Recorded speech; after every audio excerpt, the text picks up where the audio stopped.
Game changer ఇప్పుడే చూసి వచ్చాను, వర్క్ చేసుకుంటున్నాను. సో నా ఒపీనియన్ అయితే సినిమా పర్లేదు, బాగానే ఉంది, చూడొచ్చు ఒకసారి. అంటే మీరు శంకర్ డైరెక్టరు అని హోప్స్ పెట్టుకొని వెళ్ళకండి. జస్ట్ ఇమాజిన్, ఒక కమర్షియల్ డైరెక్టర్ తీసిన ఒక కమర్షియల్ మూవీ.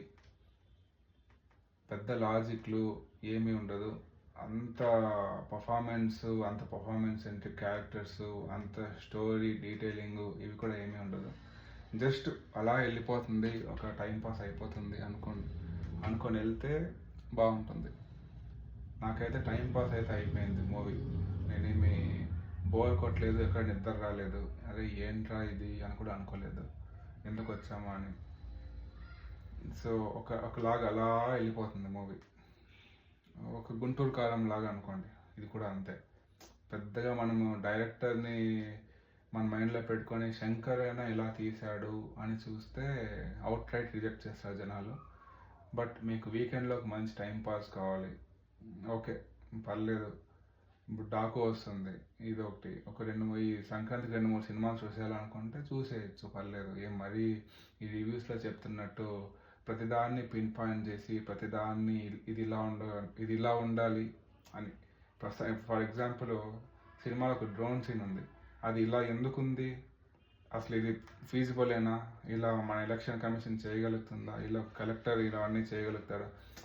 ఇంత హై లెవెల్ థింకింగ్లో మనం ఎప్పుడైతే సినిమా థియేటర్లోకి వెళ్తామో అప్పుడు మనకు అన్నీ రాంగ్ అని అనిపిస్తుంది. సినిమా జస్ట్ వెళ్తాము, డైరెక్టర్ చెప్పాలనుకుంటున్నాడు, ఓకే ఇలా ఆలోచించాడు, ఓకే పోనీ నీకు బోర్ కొట్టిందా, లేదు కదా, చూసేయండి అంతే.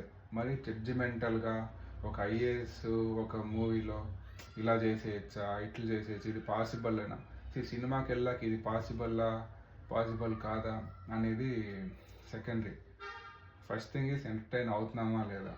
ఓకే, సీన్ బాగుండొచ్చు, బాగాలేకపోవచ్చు, బట్ చూశాక మీకు బోర్ కొట్టిందా లేదా అనేదాన్ని మాత్రం చూసుకుంటే మీరు ప్రశాంతంగా సినిమా చూసి వచ్చేయచ్చు. మరి అంత బ్యాడ్గా అందరు రివ్యూలో రాస్తున్నట్టు మరి అట్లా అంతగా ఏం లేదు, బాగానే ఉంది, చూడొచ్చు, ఫ్యామిలీతో కూడా చూడొచ్చు. కొన్ని సీన్లలో కొంచెం ఇబ్బంది ఉంటుంది అంతేగాని, ఎందుకంటే హీరోయిన్స్ని జస్ట్ ఒక గ్లామర్ పీస్ లాగా చూపించారు. సో అదొకటి తీసేస్తే పర్లేదు, బాగానే ఉంది మూవీ. రామ్ చరణ్ పర్ఫార్మెన్స్ చాలా బాగా చేశారు. మన ట్రైలర్లో అంతా మన పర్ఫార్మెన్స్ మనకి డౌట్ వచ్చింది, అసలు ఏమి ర్యాండమ్గా ఉన్నట్టుంది అనేసి. బట్ పర్ఫార్మెన్స్లో బాగా డెప్త్ ఉంది. మెయిన్గా అప్పన్న క్యారెక్టర్ అయితే చాలా బాగుంది. ఇంకా అది కాకుండా ఇంకా హీరోయిన్ గురించి ఏం లేదు. ఇంకా డైరెక్టరు ఏదో అంటే నాకు తెలిసి ఆయన ఉద్దేశం ఏమంటే అవుట్రైట్ కమర్షియల్ ఇచ్చేద్దాం, లాజిక్లంతా పక్కన పెట్టేసి కమర్షియల్ ఇచ్చేద్దాము, ఎలాగైనా హిట్ కొట్టేయాలి, రికవర్ అయిపోవాలి అన్నట్టు తీసినట్టే ఉంది సినిమా. ఇంకా దానికి మించి ఆయన పెద్ద థింకింగ్, కార్తిక్ సుబ్రాజ్ స్టోరీ ఇచ్చాడంట, అయినా కూడా ఏమంత హై లెవెల్ స్టోరీ ఏం కాదు, సింపుల్ స్టోరీ. కరప్షన్ ఉంటుంది, ఒక కోపిస్టి ఐఏఎస్ ఉంటాడు అంతే. ఇంకా ఇవన్నీ కాకుండా ఇంకా విలన్ సేమ్ టిపికల్ మన సరిపోదా సినిమాలో ఎలాగైతే ఎస్ఎస్ సూర్య యాక్ట్ చేశాడో సేమ్ యాక్టింగ్, సేమ్ మొత్తం వాయిస్ మాడ్యులేషన్ కానీ అంతా అదే ఉంటుంది. సో మీరేం అంత కొత్తతనం మేము ఎక్స్పెక్ట్ చేయొద్దండి విలన్ దగ్గర. ఓకే, బాగానే చేశారు, అంత హై మూమెంట్స్ ఏం లేదు సినిమాలో, అలా వెళ్ళిపోతుంది. ఇంకా ఆయనకు మలయాళం యాక్టర్ ఆయన ఉన్నాడు, ఎస్ఎస్ సూర్య అన్నలాగా, ఇంకా అదొక ఫన్నీ క్యారెక్టర్. ఇంకా సునీల్ ఉన్నాడు, పర్లేదు, ఆయనకి ఏదో ఇచ్చారు క్యారెక్టర్, ఏదో చేశాడు, ఏదో ఉంది అంతే.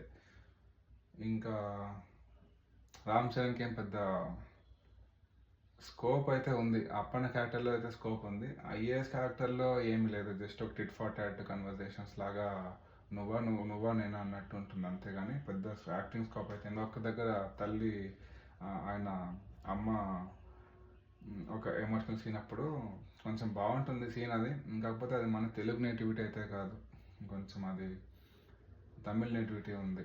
ఎందుకంటే మీరు ట్రైలర్లో కూడా ఉంది ఆ బిట్, ఇలా గుండెలు బాదుకొని ఏడవడాలు అంతా. అది కొంచెం మనకి అంత యాక్సెప్ట్ చేయలేదు తెలుగు వాళ్ళు, మరి అంత ఏడుపుని. మనకి కొద్దిగా సెటల్గా ఉండాలి ఏడుపులో. కానీ తమిళ్ డైరెక్టర్ కాబట్టి కొద్దిగా అలా ఓవర్ ద బోర్డ్ వెళ్ళినట్టు అనిపిస్తుంది. బట్ రియల్ లైఫ్లో అయితే అలా రియాక్ట్ అవుతారు. బట్ మనకి కొద్దిగా సెటిల్గా చూసి అలవాటు తెలుగు వాళ్ళకి. ఇంకా అది కాకుండా అంటే అంతే అండి. సో మ్యూజిక్ ఓకే, తమ్మన్ కూడా ఓకే, బాగానే ఇచ్చాడు. సో అంటే ఇప్పుడు రేటింగ్ అనేది కష్టం. 5కి 3 ఇస్తామా, 4, 2.5, 1.5 ఇవంతా అనవసరం అసలు. రివ్యూ ఏంటంటే పర్లేదు. మీరు ఏదో ఒక అపరిచితుడు, ఒక శివాజీ. ఇప్పుడు శివాజీలో కూడా మీకేం అంత లాజిక్ ఏముంది? జస్ట్ ఇప్పుడు మనం మెచ్యూర్ అంతా అయ్యాము, మనం అప్పట్లో చూసి సర్ప్రైజ్ అయ్యాము, కానీ షాక్ అయ్యాము కొన్ని సీన్స్లో.